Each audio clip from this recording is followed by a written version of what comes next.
I'm keen to see how these Birkenstocks turn out, but let's get into the Resole.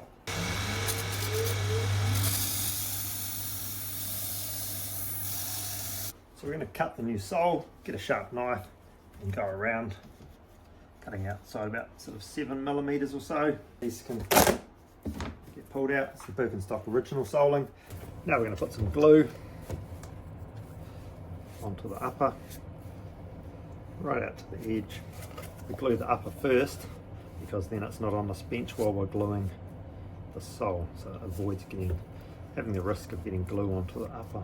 This one's a nice smooth black leather one, but sometimes we've got suede and fancy synthetic products that you get glue onto the upper and then you've got a problem and a half. So I'll put that aside for 5 minutes and then we'll get some glue onto the sole.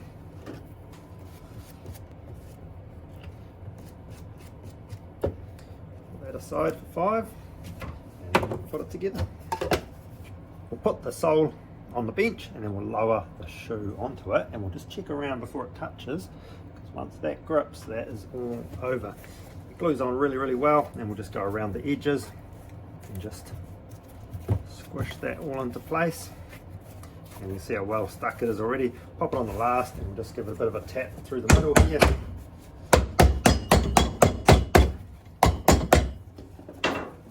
A bit of a squash all around. Now we're going to go ahead and trim with a knife.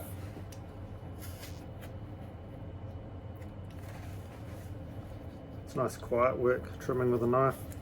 It's not creating any dust.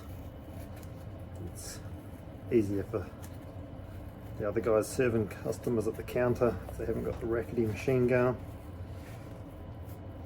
The knife blade lasts pretty well compared to sandpaper too. Although it only takes cutting one nail or a staple. It's important not to hit the uppers or your thumb, of course. My goal is to be able to cut them out so accurately one day that no one would know I hadn't trimmed it on the machine. You can get quite good around this cork, but just gliding the blade along the surface of the cork. But my technique still needs work. Right, so that's trimmed off to its basic shape.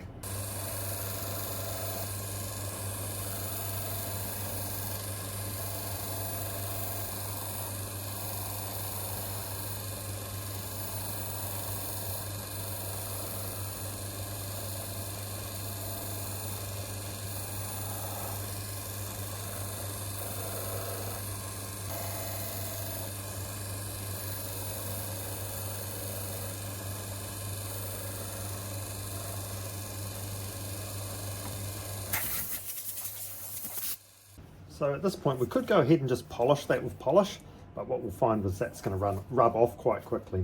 So this is a slightly sandpapery sponge on that side. This is an easy dye product, it's for leather and this is black.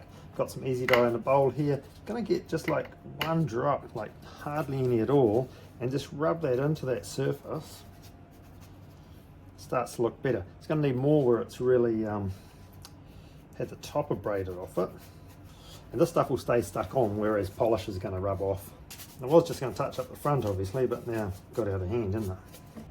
We'll let that dry and then we'll just blend it all in with a polish. If you get it on the cork like that, grab yourself a piece of sandpaper and take it off. Damp cloth works good too. Right, so we're going to put some cork renew.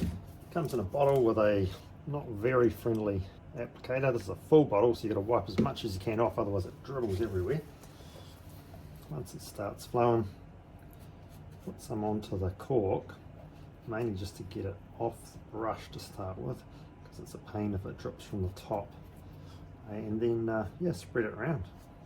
It looks terrible, but once it dries, it's going to protect that cork, and the cork will last longer. Keeps the moisture in the cork, stops it going brittle. Once you're getting frustrated with it, get a little sponge, and you can just do that. You won't be putting as much on, but you'll get a nice even finish that will dry in good time. If you find you get it onto the sole, don't stress, wipe it off, damp cloth, or wait too long and it'll look fine anyway. If you do get some that bugs you, grab your sandpaper and just, yes, sandpaper is the answer to most things. That or a hammer, or saying sorry. So the toes dried pretty good. You could put another coat on, but I'm just going to go on top of it with a little bit of polish. Just see if I can't make that toe look a bit better.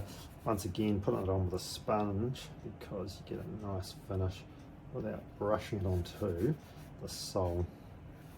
The sponge is great at these bits because you don't end up with it on the cork. Whereas a brush, you end up getting it on there. Right, should stop doing that now.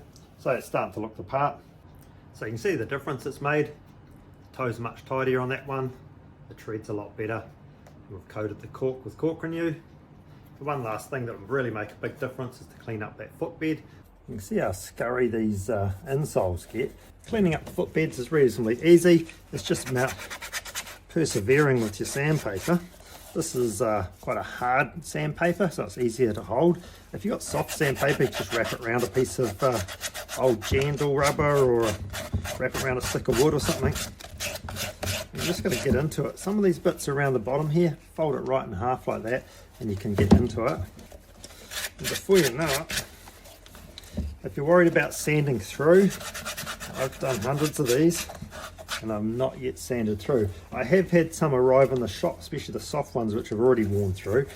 Right, starting to look the part, isn't it?